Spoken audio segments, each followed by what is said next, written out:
¿Y por qué no le dieron el Nobel a Borges? Por aquello de... Yo creo que por ideología. Sí. Por la misma razón que no se lo dieron a Pérez Galdós.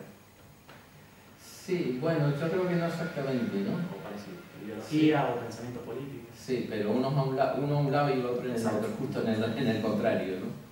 ¿Y tú qué opinas del escritor y la política? ¿Se debe definir o no? ¿O debe definirse a través de su obra? No, yo por lo menos me mantengo muy al margen de cuestiones políticas porque primero se necesita un conocimiento y quizá un compromiso social que yo no he adquirido. Pero sí admiro cuando un novelista o cuando un escritor en general puede en su obra transmitir un mensaje político. Lo que pasa es que hacen falta capacidades de discernimiento social y de entorno que a lo mejor yo no tengo o no me he interesado en adquirir. Y al margen de la literatura, ¿cuáles son las cosas que más te interesan? No, nada tanto como eso. Ya. Nada tanto como eso. Pero bueno, serás de Messi, serás del Barcelona. Sí, un poco de fútbol. Me gusta mucho el cine también. Algo. Me gusta mucho el cine también. Sí. ¿Qué tipo de cine? Clásico también. Sí. ¿Has visto esta película que se llama Drive, que la estrenaron en estos días? No. Pues es una apología de la violencia en la ciudad de Los Ángeles. ¿Y tú crees que la violencia es una de las cosas que definen el mundo actual? La competitividad, la violencia... Sí, yo no diría tanto del mundo actual, sino del mundo de su época inmemorial. Pero como te dije antes, me parece que está demostrado que viene implícito en el ser humano. Lo que pasa es que nos regimos por una legalidad, unas normas sociales, nos van educando desde chicos a que hay ciertas cosas que no se deben hacer. Entonces la violencia muchas veces queda encajonada y a lo mejor se libera de distintas formas, ¿no? Lo que pasa en la novela es que la gente no puede controlar ahí sus estados de violencia porque están movidos por diversas motivaciones. Y la maldición del sexo, tanto sexo que hay en tu novela, donde, como decía Rosario, los hermanos, los incestos, los adulterios, el enamorarse siempre del mismo tipo de mujer primitiva, de, digamos, los distinguidos de la dinastía, bueno, y el tema del fratricidio, ¿no? que subyace mucho. Yo pienso que la cuestión del fratricidio es el tema principal de la novela. Claro. Todo el tronco de la trama se mueve a través de ese acto. Y pienso que lo otro, el incesto, los crímenes alternativos, el adulterio, no vienen siendo sino consecuencias colaterales de esa maldición primitiva que acaba desembocando en este fratricidio. ¿Te gustan de todas formas los mundos cerrados, herméticos, casi aislados del mundo, ¿no? Porque son comunidades, las que tú relatas, que están muy en el extrarradio, muy lejos, en el tiempo, en el espacio. Sí, si lo planteo desde el punto de vista de las otras novelas que no he publicado, también hay esa característica, ¿no? Quizá me gusta aplicar el terror que subyace en la obra sobre ese determinado grupo de personajes. Entonces eso les conmina a una ubicación geográfica un poco aislada. Pero de todas maneras pienso que puede expandirse en cualquier momento. Sí. Sí, en una parte de la novela se menciona de los vecinos, cómo permanecen alertas a lo que pasa en la plantación. Y como que parece que en cualquier momento esa maldición puede caer sobre los que están alrededor.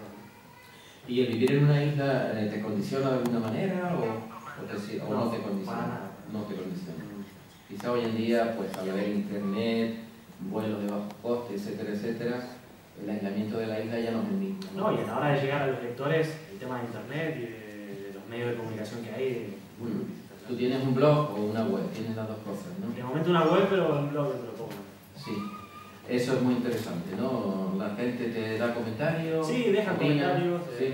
Yo suelo colgar relatos completos, los primeros capítulos de las novelas para que quien esté interesado a lo mejor hacerle llegar a un ejemplar. Los relatos los subo enteros para que... Sí, los he visto, sí. Sí. No, es muy interesante todo lo que me dices porque evidentemente con la poca edad que tienes, el hecho de que confieses que ya tienes 6 libros, pues tampoco es, digamos, muy normal, ¿no? Yo lo veo como una... ¿Cuántas horas al día escribes? ¿Te levantas a las 5 y empiezas a las 4? No, tan temprano. No, me levanto a las 6 y escribo hasta las 8 y ya. Y vas al trabajo a las 8, ¿verdad? Pero a ritmo normal. ¿Sí? ¿Qué llamas tu ritmo normal? 20 folios diarios. No, a ritmo normal yo lo llamo parar 2 semanas o 3 al año. 2 semanas o 3 nada más. Ah, esas 2 semanas o 3 para leer, para ir al cine, exacto, para ir al Parque San Telmo, para levantarme un poquito para levantarme un poco más tarde. O sea que los domingos también te levantas a las 6. No todos, pero la mayoría. Pero yo trato de que mi rutina no sea menor a 6 días a la semana. Así como mucho sí. Un día. O sea que eres un autor muy disciplinado, digamos. Sí, pienso que es la única forma de llegar a esto. Y en las lecturas, ¿qué es lo que prefieres? O sea, ¿qué tipo de literatura frecuentas? Yo tuve un tiempo, 2 o 3 años, en que solamente leía clásico. Porque me había dado cuenta de que tenía una calidad garantizada, claro, y me nutría mejor. Desde hace un tiempo hacia aquí, 1 año y medio más o menos, estoy alternando clásicos con literatura contemporánea para empaparme un poco más de qué es lo fresco, qué es lo que se ha escrito, qué es lo que no se ha escrito todavía. Sí.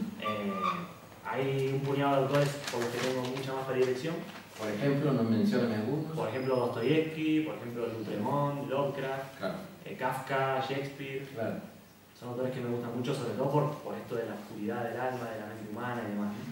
Y Foymer, por supuesto, que es mi novelista de cabecera. Sí, se nota, y sobre todo también Lovecraft y todo esto ya lo decíamos con respecto a la anterior novela, de Orlando Brown. Más que nada por el ambiente. Por el ambiente. El ambiente. Pero, por ejemplo, a la hora de establecer perfiles psicológicos, autores como Dostoyevsky o Shakespeare o el propio Kafka son más fundamentales. Sí, por eso decíamos al principio lo de que tienes esa raigambre con los grandes narradores del 19, con los rusos más en concreto, sí, que son un poco tremendistas en el sentido de que hay mucha sangre por debajo, y muchas familias. El trágico en Pushkin, sí, el dolor en Tolstoy, ¿no? Toda esta oscuridad en la mente en Dostoyevsky. Sí, todo eso me parece muy interesante. Y aunque te niegues a hablar más mucho de lo que tienes inédito, pero ¿qué es lo que estás haciendo exactamente en este momento? Porque si ya tienes 6 y realmente escrito, estarás ya por el 7º, digo yo. Ahora mismo estoy enfrascado en la revisión de unos relatos. Ajá. Que pienso incluir en otro volumen. ¿Vas a sacar entonces un libro de relatos? Me gustaría porque quizá es lo más tóntico de las novelas, a veces un poco asusta. Claro. Y a lo mejor sacar un libro de igual cantidad de páginas, dividido en 6 o 7 relatos, puede resultar un poco más atrayente. Y después, lo que tengo que hacer es trabajar más en las novelas que tengo escritas no publicadas, porque nunca se tiene una versión definitiva, simplemente corregirlas. ¿Las revisas bastante? Sí, bastante. Hay algunas hasta que las he escrito varias veces. Y las revisiones suelen ser numerosas. No menos de 6. No menos de 6 revisiones. Por cada novela. Sí. Esto es una corrección de principio a fin de todo el texto. Bien. No, yo realmente veo que tienes una ambición literaria importante, porque el hecho de plantear esas sagas que tú planteas en este libro, en ese espacio intemporal, en ese espacio, digamos, también más allá de los espacios tradicionales, que te recuerda un poco, como decías tú, la fábula americana o norteamericana más bien de la ocupación de la tierra, porque yo creo que eso se repitió en todos los países, evidentemente, ¿no? Sí, el tema de la matanza indígena fue en toda América. Claro. Y en Argentina menos, quizás. Quizá un poco menos, y un poco más adelante en el tiempo, pero de todas maneras es una forma de establecer el precedente de la dinastía en el siglo, ¿no?